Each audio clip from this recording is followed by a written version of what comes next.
ऐसे ही मजेदार हिंदी कहानियाँ सुनने के लिए हमारे चैनल स्टोरी वर्ल्ड को सब्सक्राइब कीजिए। रात का तीसरा पहर था। हल्की हल्की बारिश हो रही थी और गली में टप टप गिरती बूंदों की आवाजें सन्नाटे को तोड़ रही थी। एक पुरानी जर्जर खिड़की के पास बैठा रवि अपनी घड़ी की ओर टकटकी लगाए देख रहा था। वक्त धीरे धीरे सरक रहा था, लेकिन उसकी बेचैनी हर बीतते पल के साथ बढ़ती जा रही थी। आज पूरे 10 साल हो चुके थे उसे वादे को जो स्नेहा ने उससे किया था। रवि और स्नेहा की पहली मुलाकात कॉलेज में हुई थी। दोनों एक ही सेक्शन में पढ़ते थे और धीरे धीरे दोस्ती इतनी गहरी हो गई कि प्यार में बदल गई। रवि की दुनिया स्नेहा के बिना अधूरी थी और स्नेहा के लिए रवि उसकी हंसी की वजह था। एक दिन अचानक स्नेहा ने कहा, रवि मुझे 5 साल के लिए जाना होगा। मैं तुमसे दूर नहीं जाना चाहती, लेकिन यह जरूरी है। वादा करो कि तुम मेरा इंतजार करोगे। रवि ने बिना सोचे कहा, तुम्हारा बिना जीना मुमकिन नहीं, लेकिन अगर तुम्हें जाना है तो जाओ, मैं तुम्हारा इंतजार करूंगा। स्नेहा की आंखों में आंसू थे, लेकिन वह मजबूर थी। रवि के पास कोई चारा नहीं था, उसने बस अपने दिल को समझा लिया। स्नेहा के जाने के बाद रवि की जिंदगी में सूनापन छा गया। वह हर दिन उसे याद करता, उसकी पुरानी तस्वीरें देखता और अपने दिल को तसल्ली देता कि वह लौटेगी। पहले साल उसने हर शाम उसके फोन का इंतजार किया। दूसरा साल आया, लेकिन कोई खबर नहीं। तीसरा साल उसने उसे पत्र लिखे, पर कोई जवाब नहीं आया। चौथे साल वह उदास रहने लगा, लेकिन उम्मीद अब भी बाकी थी। 5 साल पूरे हुए, लेकिन स्नेहा नहीं आई।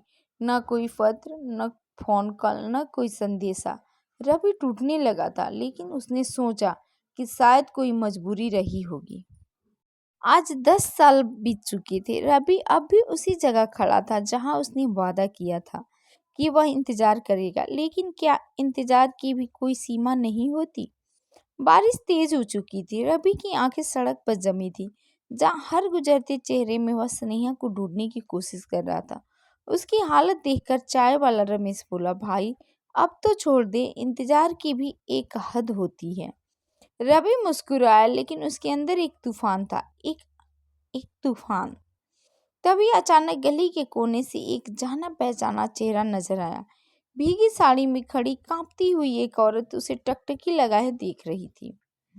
रवि का दिल जोर से धड़क उठा, लेकिन यह क्या? उसके चेहरे पर वही पुरानी मासूमियत नहीं थी। आंखों में दर्द और अफसोस झलक रहा था। रवि उसकी आवाज कांप रही थी। रवि एक पल के लिए कुछ बोल नहीं पाया। फिर जैसे उसकी जुबान खुली, उसने बस एक सवाल किया, क्यों? स्नेहा ने आंसू पोंछे और बोली, मैं लौटना चाहती थी, लेकिन मेरी शादी हो गई थी मजबूरी में। रवि का दिल बैठ गया। 10 साल का इंतजार सिर्फ इस जवाब के लिए। वह कुछ पल तक उसे देखता रहा, फिर एक गहरी सांस ली और कहा, इंतजार की भी हद होती है स्नेहा, अब मैं आजाद हूँ। इतना कहकर वह तेज कदमों से उस गली से निकल गया जहां उसने कभी उम्मीद की थी कि कोई लौट कर आएगा। उस रात पहली बार रवि ने अपनी घड़ी उतारकर दूर फेंक दी, क्योंकि अब उसे किसी का इंतजार नहीं था।